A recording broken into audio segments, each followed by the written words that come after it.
Bienvenue à ce journal, en voici les titres. Dans les tout prochains jours, un peu plus de 2400 jeunes issus des 4 départements du Nord vont intégrer les entreprises textiles de la GDIZ.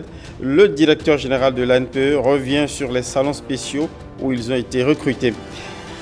Du 2 au 4 août prochain, Porto Novo s'apprête à offrir une grande scène culturelle dédiée à un patrimoine transgénérationnel, le Festival des masques, simulation et entraînement à suivre en avant-goût. Le Bénin rend hommage à la glorieuse histoire de l'armée populaire de libération de Chine. C'est à l'occasion du 97e anniversaire de la création de cette armée en pleine évolution.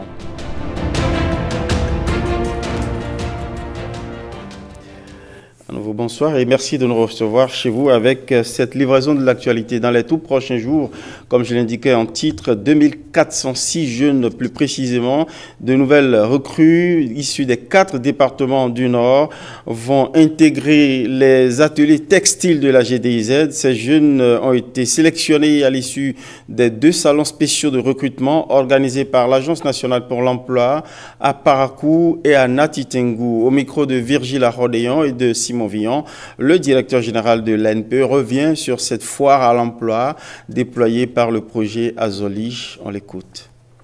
À la suite de ces recrutements spéciaux que nous avons organisés pour les 4 départements du Nord, nous pouvons nous réjouir d'avoir présélectionné et retenu 2406 jeunes pouvant travailler désormais dans les industries textiles de la GDIZ.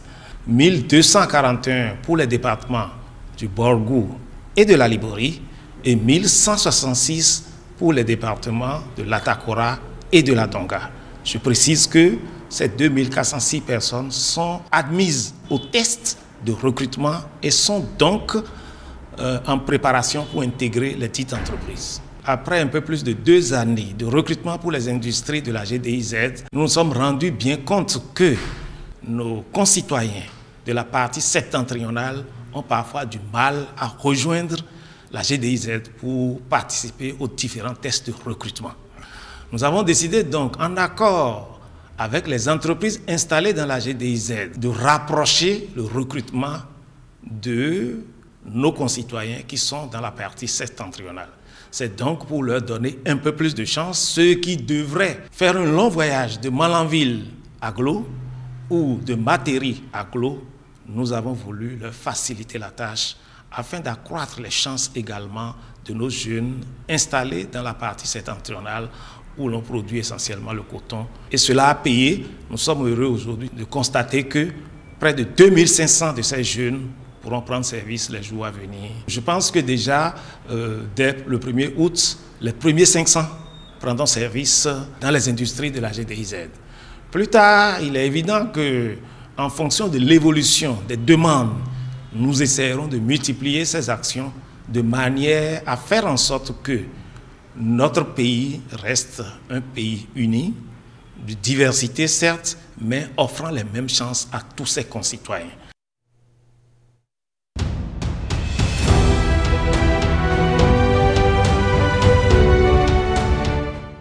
Célébration le 1er août prochain de l'indépendance du Bénin, prétexte légitime pour remonter dans l'histoire du Bénin et revisiter ses valeurs, symboles et marqueurs. Ce soir, nous vous offrons d'aller vers l'un des tout premiers services administratifs mis en place par le colon en 1890, un service clé du dispositif étatique un peu méconnu du grand public. Allons à sa découverte avec William Tchoki et Edmond Hongbo. Un ensemble de feuillets peu ordinaires, reliés l'un à l'autre. Une publication officielle éditée périodiquement. 2 fois, les 1er et les 15 du mois.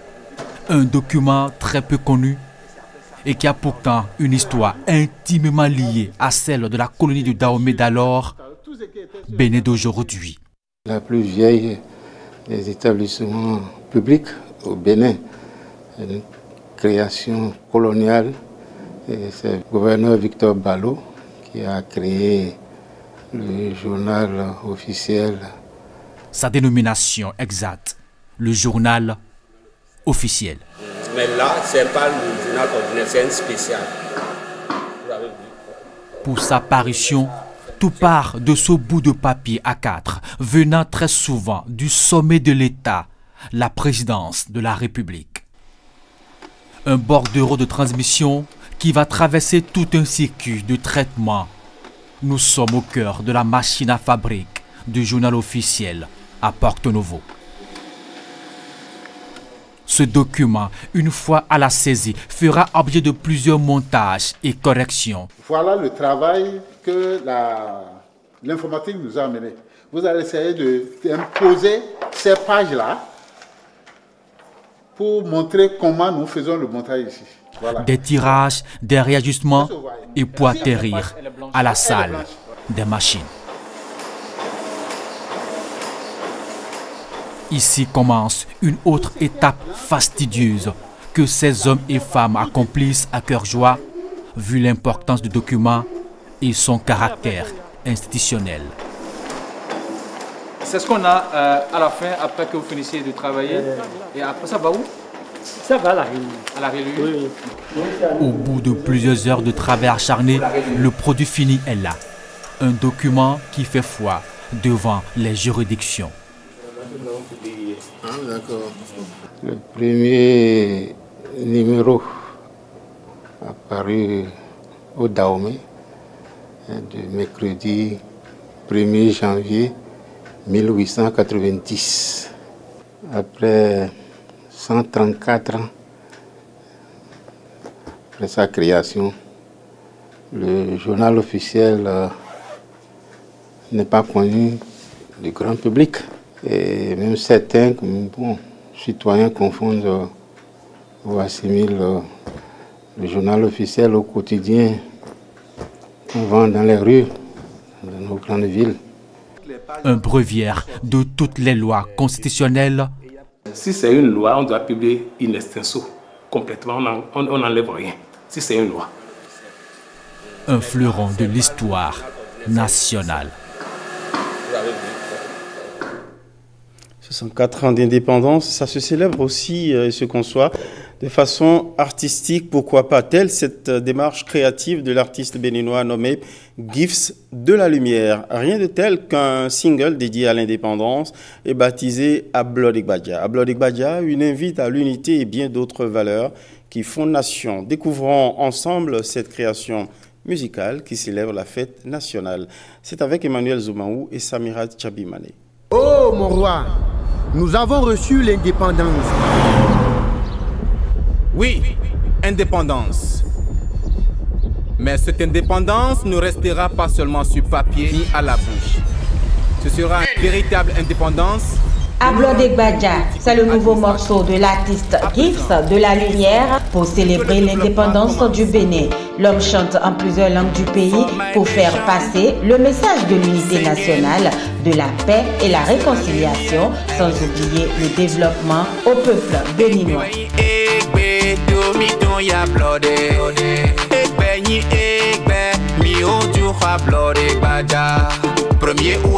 Je voudrais bien que cette indépendance qu'on a acquérie ne soit pas une indépendance sur papier seulement. Que chaque Béninois ait dans son cœur un grain d'amour pour la patrie. Gifts de la Lumière, de son vrai nom, Gifts Akako, est testé positif au virus de la musique depuis le collège.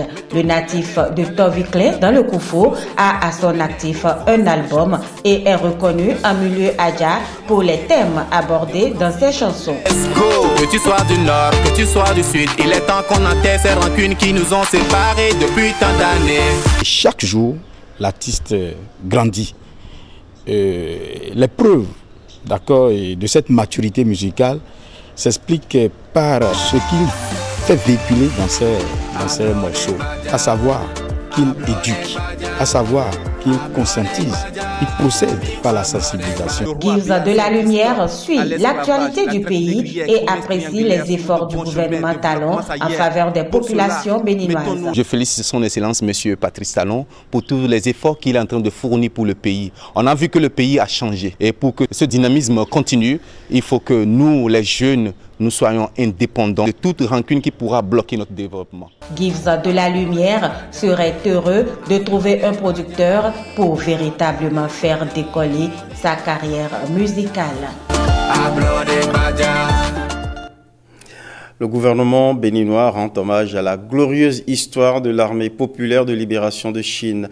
L'opportunité en a été offerte par le 97e anniversaire de la création de cette armée qui ne cesse de se développer. À la réception organisée par l'ambassade de Chine au Bénin, on retrouve nos envoyés spéciaux Bénédicte Possou et Patrick Diossou. L'armée populaire de libération de la Chine est fondée le 1er août 1927. La République du Dahomey, actuelle République du Bénin, à sa fondation le 1er août 1960. Bientôt 97 ans pour l'armée populaire chinoise, bientôt 64 ans pour la nation béninoise. Deux entités aux liens militaires solides et consolidés.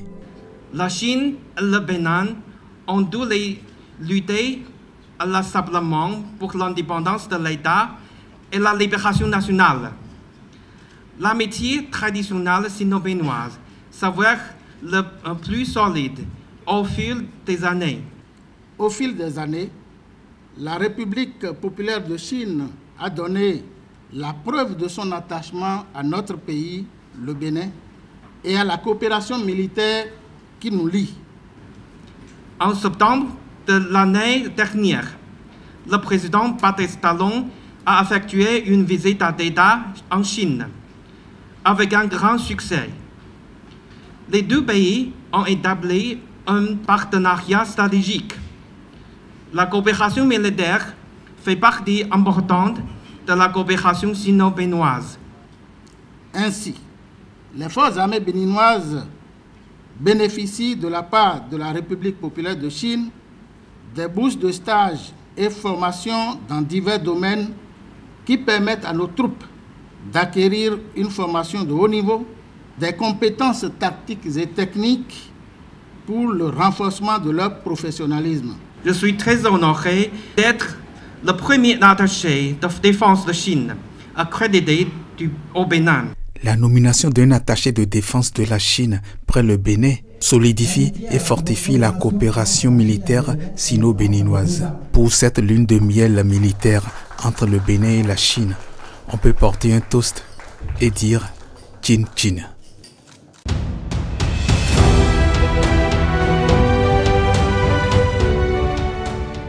Une question pour poursuivre ce journal. Vos données personnelles sont-elles en sécurité à l'Agence nationale d'identification des personnes ANIP? Il n'en saurait être en principe autrement. Mieux, l'ANIP fait une veille permanente, y compris autour des compétences de ceux de ses agents dédiés à la protection de nos données personnelles. Nos reporters nous édifient ici.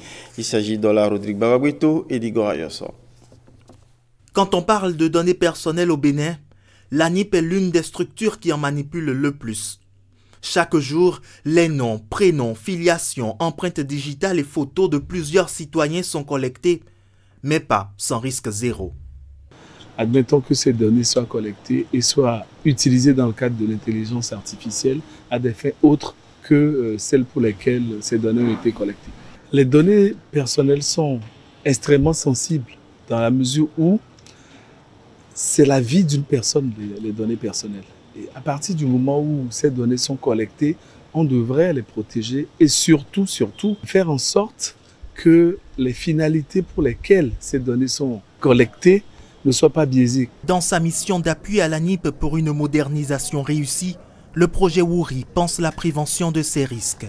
Il réunit les chefs services d'état civil et les secrétaires d'arrondissement des villes à statut particulier du Bénin pour une formation. Ici, les experts de l'APDP font toute la lumière sur le régime de protection des données personnelles. Vous ne pouvez pas rester collecter des données à l'insu de la personne concernée.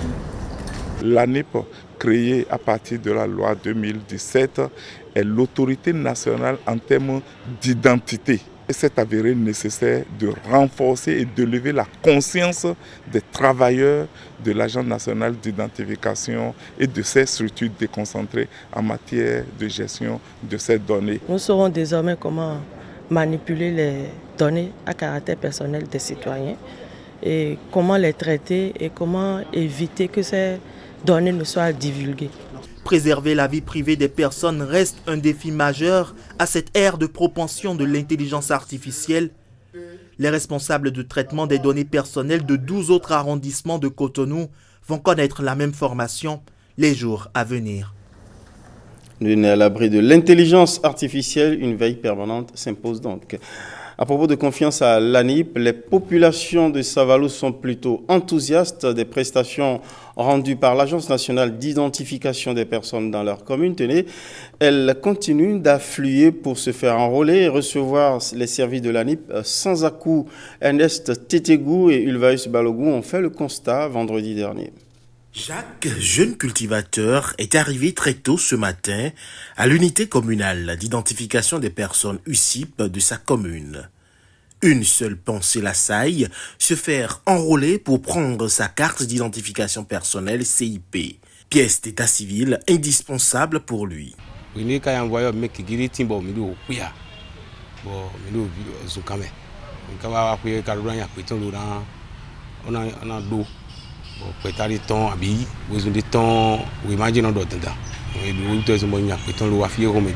Remplissage des formulaires, prise de photos, enregistrement des empreintes digitales.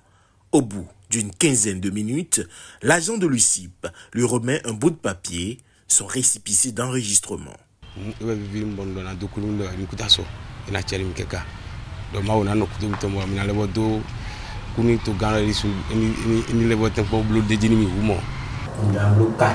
Comme lui, ils sont nombreux dans la commune de Savalou à bénéficier des services de l'Agence nationale d'identification des personnes ANIP grâce à la décentralisation de ses prestations.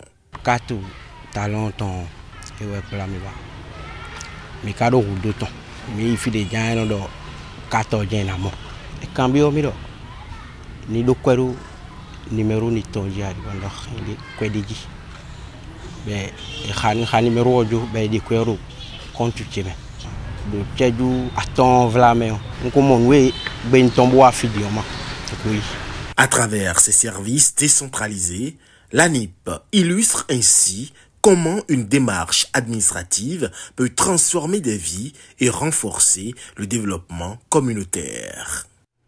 Retour dans ce journal sur la journée de l'artisan béninois, une journée dédiée pour célébrer l'ingéniosité, voire le talent de nos artisans. Cette fois-ci, direction Parakou, dans le Borgou, qui a accueilli les manifestations officielles. Voyons l'ambiance avec Kolaole Boniface Biao.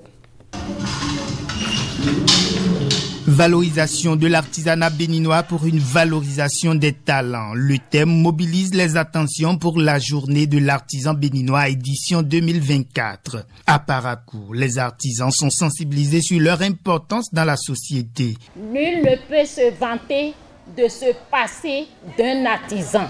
Autant que nous sommes, vous et moi, avions besoin d'un couturier, d'un coiffeur, d'un tisserand, etc. Pour le chef antenne Parakou de l'Agence nationale pour l'emploi, l'artisanat reste le grand pourvoyeur d'emplois et de ressources financières au Bénin. Je n'ai pas besoin de vous parler de ce que vous apportez en tant qu'artisan dans le domaine des ressources financières et qui plus est en matière de recrutement, en matière d'emploi. Le chef délégation Borgou de la Chambre des métiers de l'artisanat invite les artisans à redoubler d'efforts pour une meilleure visibilité de leur secteur. Nous avons le devoir de redoubler d'ardeur et surtout dans la créativité et l'innovation afin de donner un nouveau souffle à notre secteur. C'est par nos mérites et nos talents que nous pourrons nous imposer sur le marché national, sous-régional et même international. Parakou se réjouit d'avoir abrité cette célébration. Merci, monsieur le chef délégataire, pour avoir choisi la commune de Parakou pour abriter cette journée. Nous voulons vous dire, très chers collègues artisans, soyez fiers d'être artisans. Le dynamisme de l'artisanat dépend de la bonne santé des artisans. À cet effet, ceux de Parakou ont bénéficié d'un bilan de santé gratuit.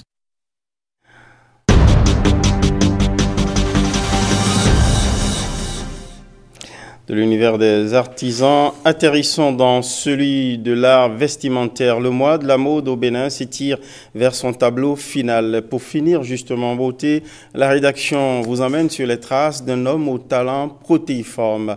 Il est danseur, brodeur, mais aussi modéliste. Il a aussi par ailleurs une curieuse inclination que nous fait découvrir à travers son portrait Patrick Diossou. 4 filles en pose photo, avec des tenues uniformes de la cime de la tête jusqu'à la plante des pieds. Après la pose sans photo, des pieds à la tête, 3 garçons en habits uniformes aussi. Ultime conseil de leur habilleur, qui est en même temps leur metteur en scène, leur scénographe et leur chorégraphe. Lui-même, ancien sociétaire du Ballet national. Oscar Losser, je suis un artiste. Dans le même temps, je ne peux non plus oublier mon métier, qui est la couture et la broderie. Je suis fondateur de la troupe de ballet, les élites du Bénin. Voici les juniors de la troupe en prestation pour un événement international. Et voici leur créateur, costumier de plusieurs groupes de ballet. Par exemple, les Super Anges Wendorambois, j'étais leur habilleur il y a longtemps. Les Astres du Bénin, le Ballet national et ma troupe aussi, de tout ce que vous voyez. Et les filles portent pour danser, les garçons portent pour danser là. On confectionne ça ici. Et aussi, dans des meilleurs clips aujourd'hui, je suis celui qui fait les costumes. Des tenues traditionnelles, des vedettes comme Bernardin, Alevi, Aimé Rouvinou, même Nicanor, tout dernièrement. Pour son clip, j'ai habillé ceux qui vont danser. Première leçon, courir à l'appel de sa passion. J'ai père au pied. Bon, je travaille aussi très bien en classe, mais en son temps, la danse prenait le dessus. C'est de là j'ai dit vraiment, bon, il faut que je m'occupe vraiment de l'art, parce que j'ai commencé par trouver des contrats. Deuxième leçon, acquérir plusieurs cordes à son arc. Comme j'ai laissé les bancs, il faut que j'apprenne au moins quelque chose, parce que la danse ne vient pas de manière quotidienne. Donc je me suis dit, il faut que je me lance aussi dans l'apprentissage. Mais comme je dessinais très bien, je me suis orienté vers la broderie, premièrement. Et mon patron faisait aussi la couture. J'ai profité de faire les deux ensemble. Et je vous jure que c'est encore la danse qui a commencé par m'acheter mes premières machines. En 1994, j'ai eu mon diplôme. Troisième leçon, conquérir tous les diplômes possibles. En 2011, on voulait nommer des gens parmi nous, les acteurs culturels. Et je n'avais pas le bac. Et bon, sinon, je serais déjà nommé peut-être directeur départemental artistique en son temps. Raison pour laquelle j'ai tout fait pour que mes enfants qui sont en train de faire là, ils auront des diplômes. Et je remercie Dieu aujourd'hui. Parmi eux, il y a déjà d'autres qui sont en train de soutenir. Au finish, voilà un styliste modéliste qui doit recevoir l'Oscar comme habilleur des ballets du Bénin. Et c'est à juste titre qu'il se prénomme Oscar.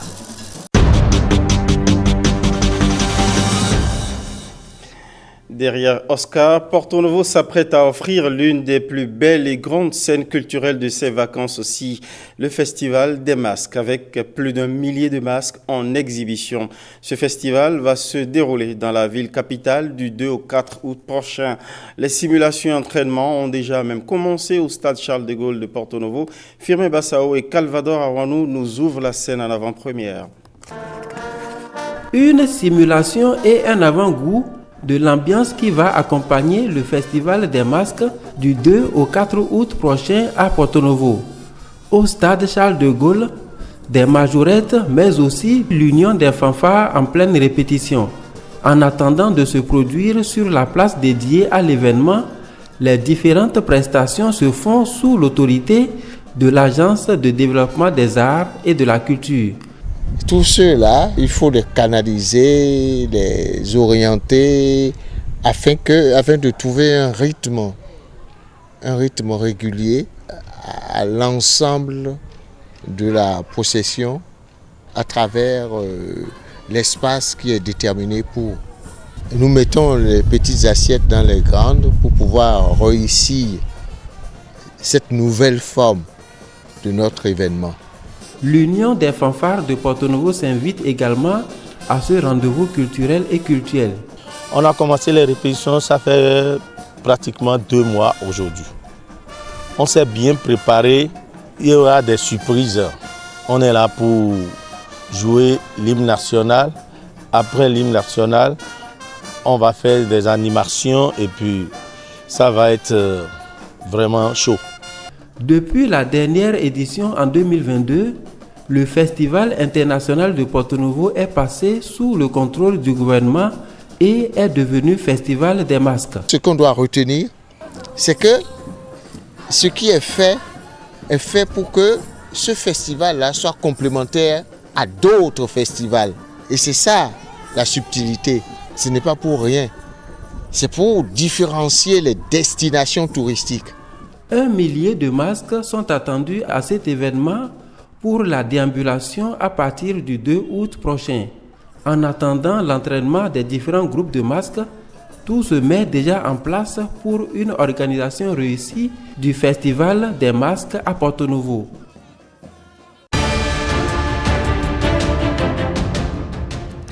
À l'étranger, précisément au Niger, le général Tiani s'adresse à la nation un an après sa prise de pouvoir. En Algérie, 3 candidats retenus pour l'élection présidentielle sont à voir dans notre tour du monde. Et puis en France, le trafic, la circulation des trains reprend après son interruption. Voici notre tour à l'étranger.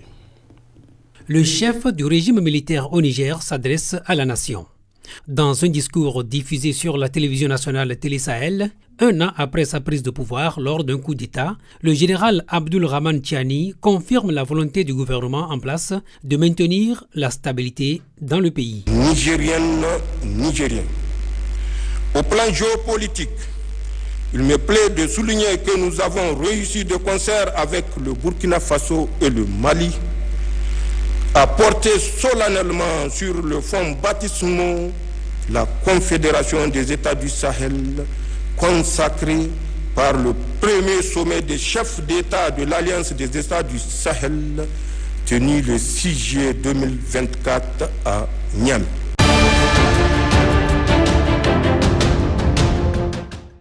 L'autorité électorale en Algérie a annoncé jeudi avoir accepté 3 candidatures pour l'élection présidentielle anticipée du 7 septembre prochain. Parmi elles, celle du président sortant, Abdelmadjid Tebboune, largement favori.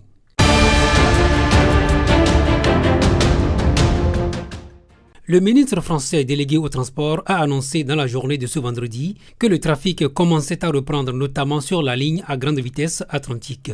Plus aucun train ne circule sur cette ligne ce vendredi matin en raison d'actes de sabotage commis sur l'infrastructure. Selon l'autorité, l'enquête n'a avancé aucune piste concernant les auteurs, mais a confirmé qu'il s'agit bien d'un acte criminel coordonné.